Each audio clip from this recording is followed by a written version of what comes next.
Hola, hola y bienvenidos a todos. Hoy domingo 21 de marzo oficialmente le damos la entrada a esta parte del mundo, es decir, al hemisferio sur, a la nueva estación del año, es decir, al otoño. Mi estación favorita, si las hubiera, esta es una.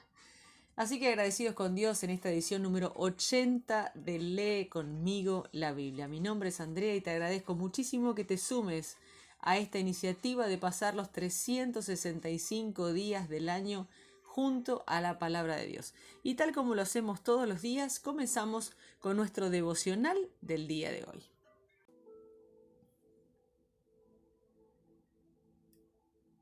Y nuestro devocional se titula ¿Cómo resistir la tentación?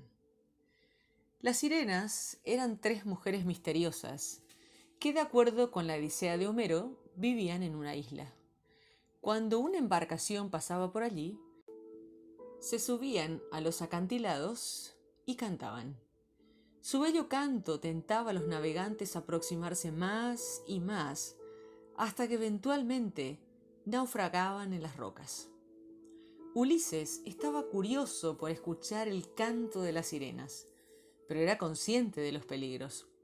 Ordenó que sus hombres, que al aproximarse a la isla, lo ataran al mástil y luego se taparan los oídos con cera. Cuando Ulises escuchó el llamado de las sirenas, exigió que lo desataran, pero su tripulación lo ató con más firmeza, liberándolo solamente una vez que había pasado el peligro. La historia gira en torno a la poderosa atracción que solemos sentir para coquetear con opciones que sabemos que son malas e incluso destructivas. Nadie puede avanzar por la vida sin sentirse tentado. La tentación no es pecado. Jesús no tuvo pecado aun cuando él mismo fue tentado. En el capítulo 7 de Proverbios nos habla de que somos tentados a engañar. Este pasaje describe el poder y los peligros de la tentación sexual. Primero dice, cuidado con las palabras persuasivas. Ten cuidado con lo que escuchas y lees. Con palabras persuasivas lo convenció, con lisonjas de sus labios lo sedujo, dice el verso 21. Lo segundo, evita las acciones insensatas. Los pensamientos y las palabras conducen eventualmente a las acciones. Y él enseguida fue tras ella sin saber que en ello se le va la vida, dice en el verso 22 y 23. Tercero, controla los pensamientos extraviados. A menudo la tentación comienza en nuestro corazón. No desvíes tu corazón hacia las sendas de la adúltera, dice el verso 25. O podemos ver Mateo capítulo 5, verso 28. Ten presente esta advertencia. Escúchame, presta atención a mis palabras, no desvíes hacia esa mujer tus pensamientos. No te pierdas por ir tras ella. Seguir tal camino lleva derecho al sepulcro, conduce al reino de la muerte, dice el verso 27. Lucas capítulo 3 y 4 nos habla de tentados por el control. Dios permite la tentación en tu vida. Al pasar por estas pruebas, tu fe se fortalece. Jesús sabe todo con respecto a la tentación. Fue tentado durante 40 días, como dice el capítulo 4. Aunque era el diablo quien presentó la tentación, fue Dios quien permitió que ocurriera. Jesús fue llevado por el Espíritu al desierto. Este periodo de tentación llegó a continuación de la poderosa experiencia del Espíritu Santo que tuvo Jesús en su bautismo. Esta secuencia de acontecimientos es común, lo que explica la razón por la que solemos advertir a quienes participan en distintas reuniones al final de estos tiempos donde el Espíritu de Dios se mueve con gran poder. Lucas enfatiza la identidad de Jesús como el Hijo de Dios, pero las tentaciones que Jesús enfrentó suelen ser similares a las que nosotros enfrentamos. Todas estas tentaciones giran en torno al control de nuestros apetitos, al control de nuestras ambiciones y al control de nuestra vida. El diablo quiere controlar tu vida.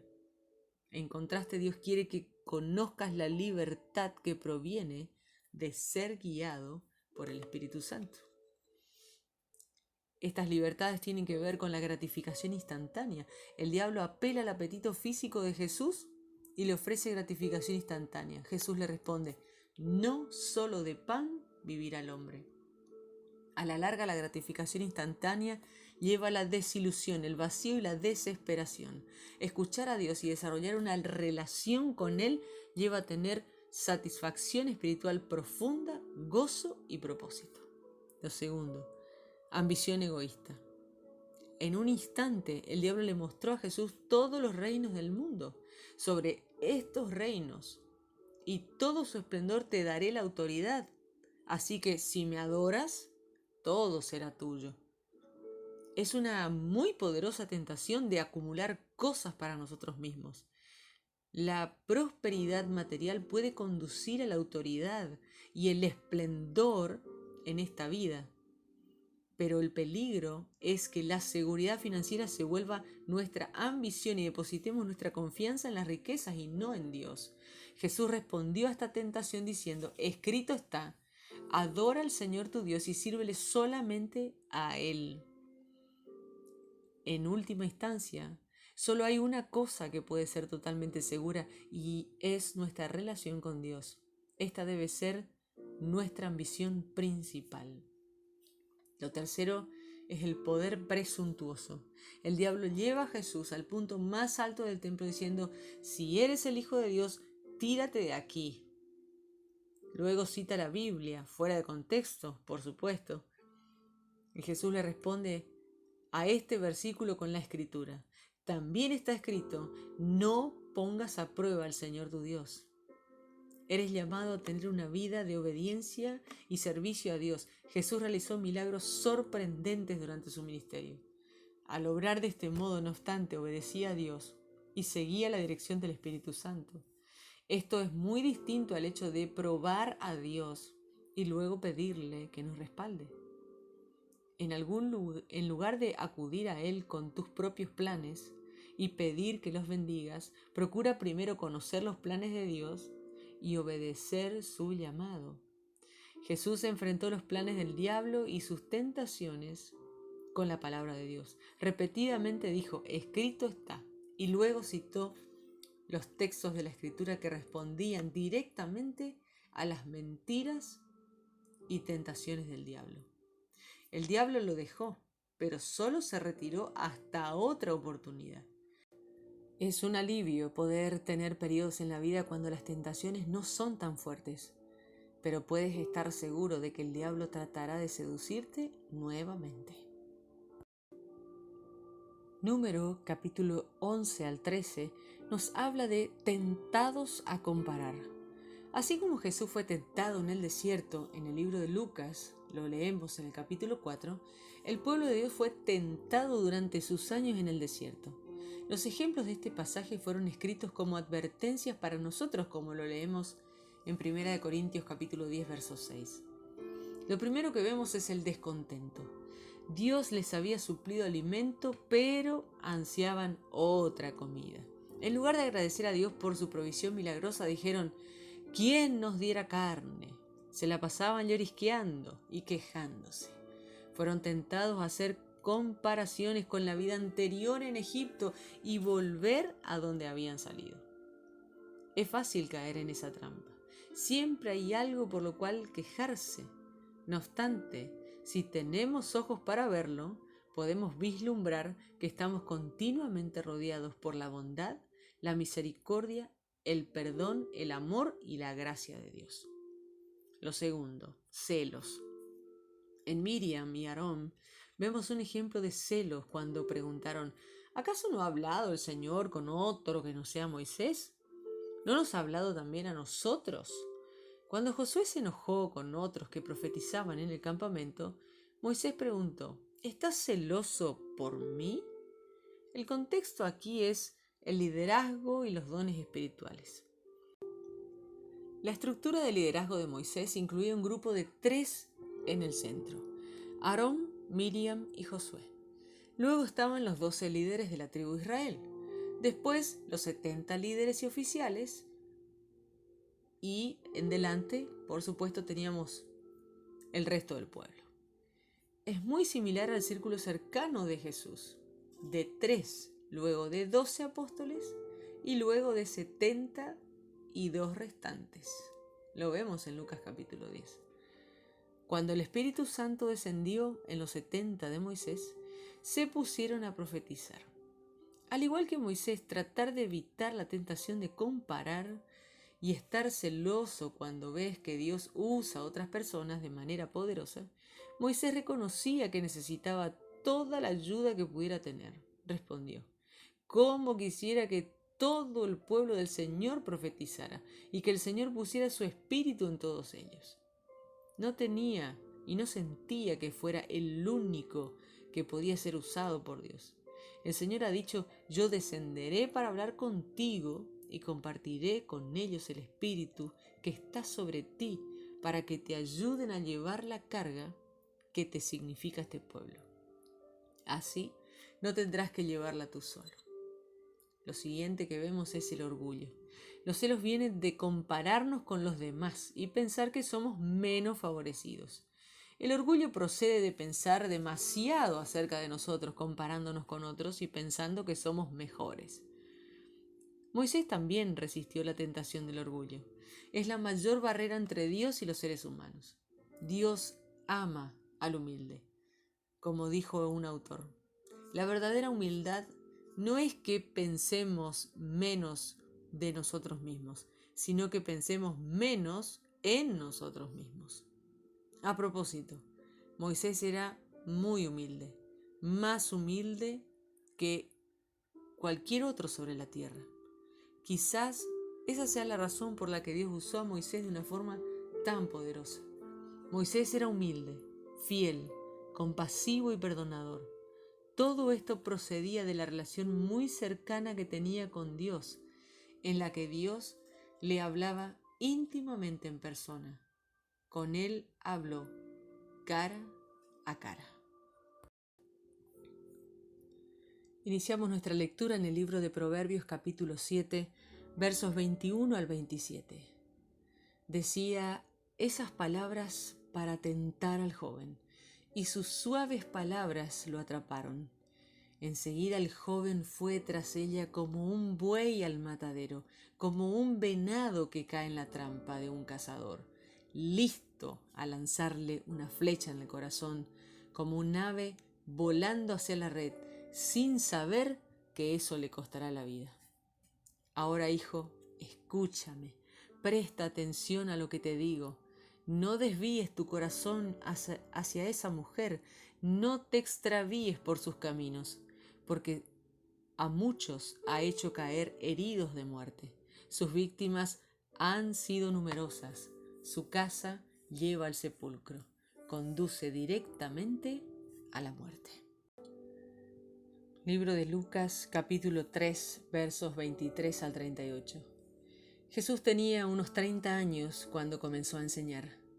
La gente creía que él era hijo de José, y José era hijo de Elí, y Elí era hijo de Matat, Matat era hijo de Leví, y Leví era hijo de Melquí, y Melquí era hijo de Jana, Jana era hijo de José, José era hijo de Matatías, Matatías era hijo de Amós, Amós era hijo de Nahum, Nahum era hijo de Esli, Esli era hijo de Nagai, Nagai era hijo de Maat, Maat era hijo de Matatías, Matatías era hijo de Semei, Semei era hijo de Josec,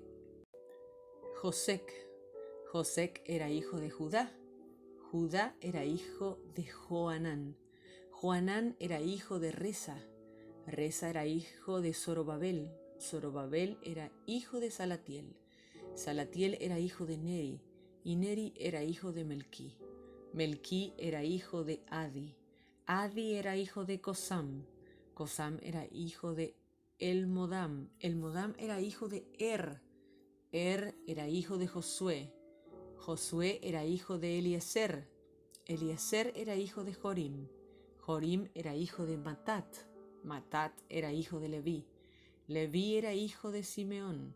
Simeón era hijo de Judá. Judá era hijo de José. José era hijo de Jonán. Jonán era hijo de Eliakim. Eliakim era hijo de Melea. Melea era hijo de Mainán. Mainán era hijo de Matata. Matata era hijo de Natán. Natán era hijo de David. David era hijo de Isaí. Isaí era hijo de Obed. Obed era hijo de Boz. Boz era hijo de Salmón. Salmón era hijo de Nasón. Nasón era hijo de Aminadab. Aminadab era hijo de Admin. Admin era hijo de Arní. Arní era hijo de Esrom. Esrom era hijo de Fares. Fares era hijo de Judá. Judá era hijo de Jacob. Jacob era hijo de Isaac. Isaac era hijo de Abraham. Abraham era hijo de Taré. Taré era hijo de Nacor. Nacor era hijo de Serug. Serug era hijo de Ragau. Ragau era hijo de Peleg. Peleg era hijo de Eber. Eber era hijo de Sala. Sala era hijo de Cainán. Cainán era hijo de Arfax. Arfax era hijo de Sem. Sem era hijo de Noé. Noé era hijo de Lamec. Lamec era hijo de Matusalem. Matusalem era hijo de Enoc. Enoc era hijo de Jared. Jared era hijo de Mahalalel. Mahalalel era hijo de Cainán. Cainán era hijo de Enos. Enos era hijo de Set. Set era hijo de Adán. Adán era hijo de Dios. Lucas capítulo 4 versos 1 al 13. Jesús, lleno del Espíritu Santo, regresó del río Jordán. El Espíritu lo guiaba en el desierto, por 40 días, siendo tentado por el diablo. Jesús no comió nada durante ese tiempo y al final tenía mucha hambre. El diablo le dijo: «Si eres hijo de Dios, dile a estas piedras que se conviertan en pan». Jesús le respondió: «Escrito está, no solo de pan vivirá el hombre». Entonces el diablo llevó a Jesús a un lugar alto y en un instante le mostró todos los reinos del mundo. El diablo le dijo: «Te daré la autoridad y la grandeza de todos ellos. Me las han dado a mí y se las puedo dar a quien yo quiera. Si te arrodillas y me adoras, todo será tuyo». Jesús le contestó: «Está escrito, adorarás al Señor tu Dios y a Él solamente servirás». Entonces el diablo llevó a Jesús a Jerusalén y lo puso en lo más alto de un extremo del área del templo y le dijo: «Si eres el Hijo de Dios, tírate abajo desde aquí, porque está escrito, Él mandará a sus ángeles acerca de ti para que te cuiden, y sus manos te rescatarán, para que ni siquiera te lastimes los pies contra las piedras». Jesús le respondió: «Dicho está, no pongas a prueba al Señor tu Dios». Cuando el diablo había intentado todo, lo dejó hasta una próxima oportunidad. Libro de Números, capítulo 11, versos 4 al 35. Entre los israelitas había gente de toda condición que se había mezclado con ellos y solo pensaba en comer. Los israelitas se dejaron llevar por ellos y se pusieron a llorar y a decir: «¿Quién nos diera carne para comer? Cómo extrañamos el pescado que comíamos gratis en Egipto, los pepinos, los melones, puerros, cebollas y ajos. Ahora estamos cansados de comer siempre lo mismo. Todo lo que hay es este maná». El maná era como semillas de cilantro y parecía resina de árbol. La gente salía a recolectarlo y después lo molían y lo machacaban con piedras. Luego lo cocinaban en una olla o hacían panes con él. Su sabor era como el pan que se amasa con aceite. Al caer el rocío por la noche, también caía el maná sobre el campamento. Moisés escuchó llorar a los israelitas de sus familias, cada uno en la entrada de su carpa. El Señor se enojó mucho. Moisés también se enojó y le dijo al Señor: «¿Por qué me tratas tan mal a mí que soy tu siervo? ¿Qué tienes en mi contra para poner sobre mí la responsabilidad de este pueblo? ¿Es que yo soy la mamá de toda esta gente? ¿Fui yo quien los dio a luz para que tú me digas, llévalos en tus brazos como hace un padre adoptivo a la tierra que tú le prometiste a sus antepasados? ¿Dónde conseguiré carne para darle a esta gente cuando vengan llorando ante mí y me digan, danos carne para comer? Yo solo no soy capaz de cuidar a todo este pueblo, es mucho para mí. Si me van a tratar de esta manera, te ruego que me quites la vida, pues así me libraré de tanto problema. El Señor le dijo a Moisés, reúneme a 70 ancianos de Israel, pero asegúrate que sean jefes del pueblo. Llévalos a la carpa del encuentro y que esperen allí contigo. Yo bajaré a hablar contigo y tomaré parte del espíritu que está en ti y lo pondré en ellos. Así ellos compartirán contigo la carga que este pueblo representa para ti, de tal forma que no tengas que hacerte cargo de ellos tú solo. Después, diré al pueblo, purifíquense para mañana, pues van a comer carne. Ustedes han llorado ante el Señor y aún dicho, ¿quién nos diera carne de comer? Estábamos mejor en Egipto.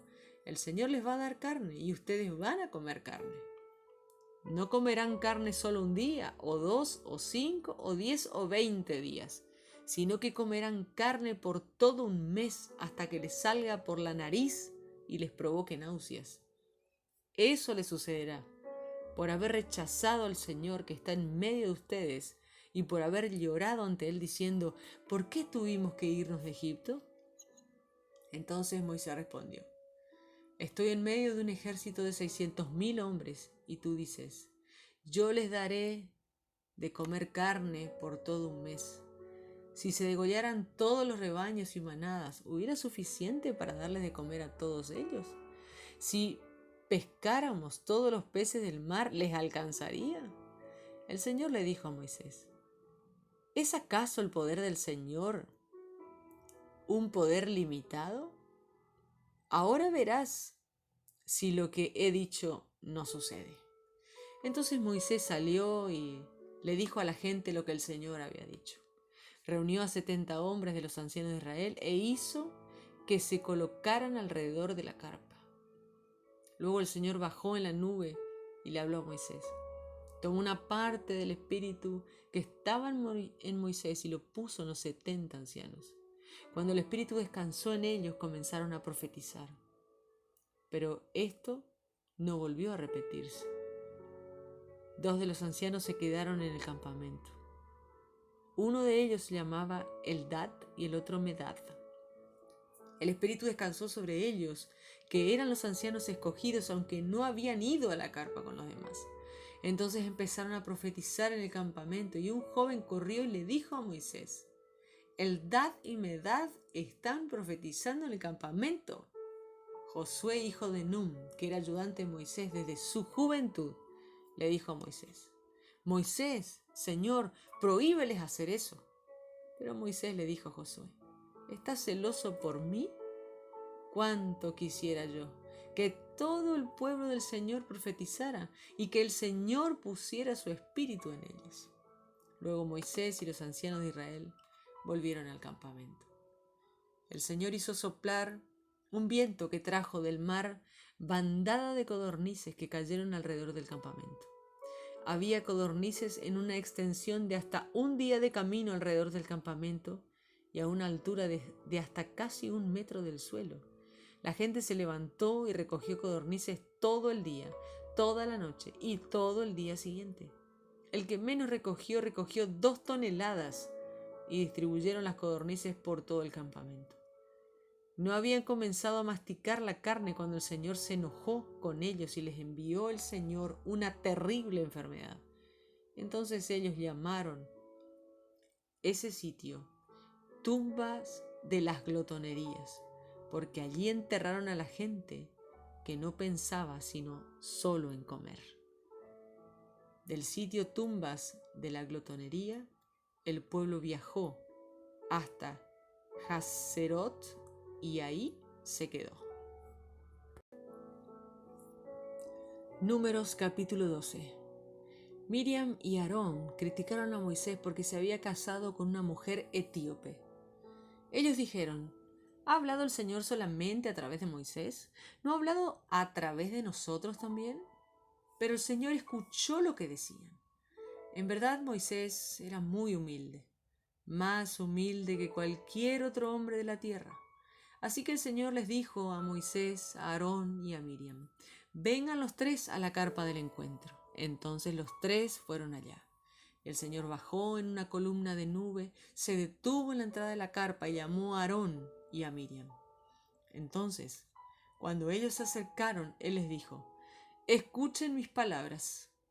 Cuando hay un profeta entre ustedes, yo, el Señor, me comunico con él en visión, le hablo en sueños. Sin embargo, no es así como yo hablo con mi siervo Moisés, pues nadie en toda mi casa es tan fiel como él. Yo le he hablado a él directamente, con claridad y sin acertijos. Él ve el aspecto del Señor. ¿Cómo es que ustedes se atrevieron a criticar a mi siervo Moisés? El Señor se enojó mucho con ellos y se marchó.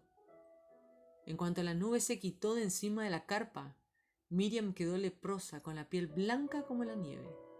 Cuando Aarón se volvió hacia Miriam y la vio así, le dijo a Moisés: oh Señor, no nos castigues, pues hemos pecado tontamente.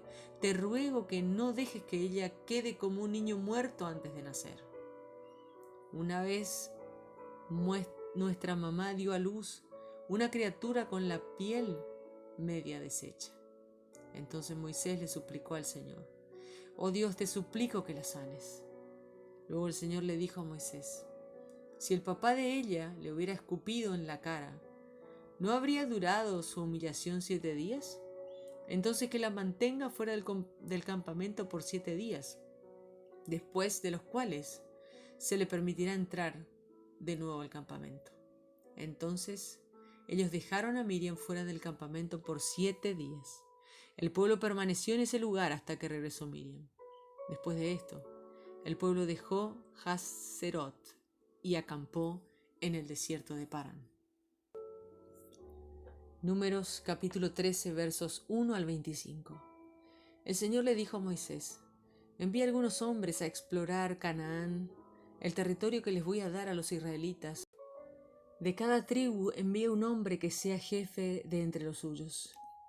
Entonces Moisés los envió al desierto de Parán, cumpliendo la orden del Señor. Todos los hombres eran jefes de los israelitas.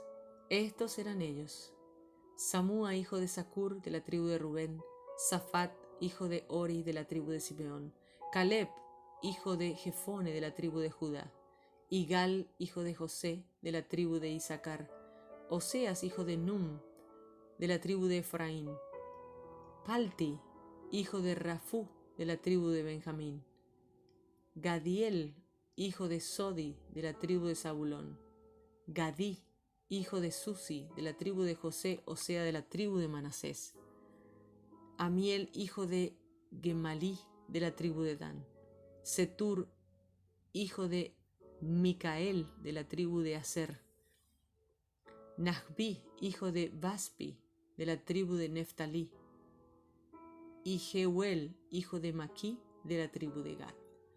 Esos eran los hombres que Moisés envió a espiar en el territorio. En cuanto a Oseas, hijo de Num, Moisés le cambió el nombre y lo llamó Josué.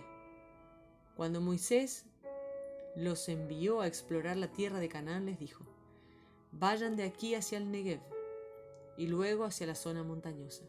Observen cómo es el territorio, vean si la gente vive ahí, es fuerte o es débil, si son pocos o muchos, buenos o malos.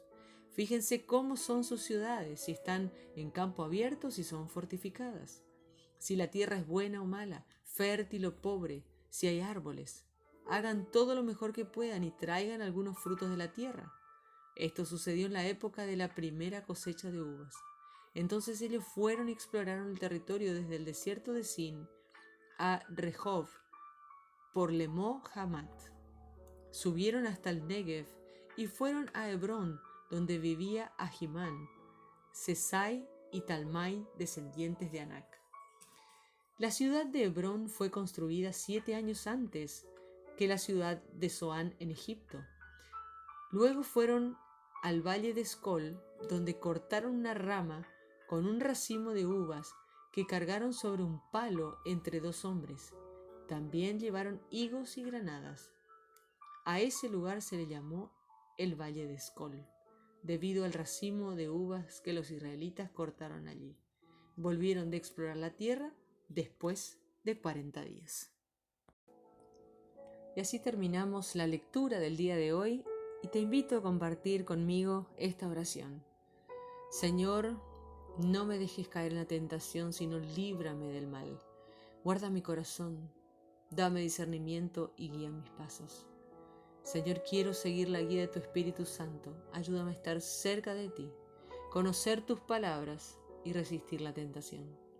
Señor, ayúdame a resistir las tentaciones del descontento, de los celos y del orgullo. Ayúdame a ser confiable, fiel y humilde. Amén.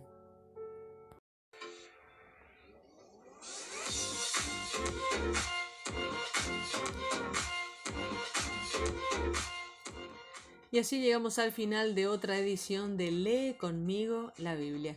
Mi nombre es André y te agradezco muchísimo. Estamos en esta edición número 80.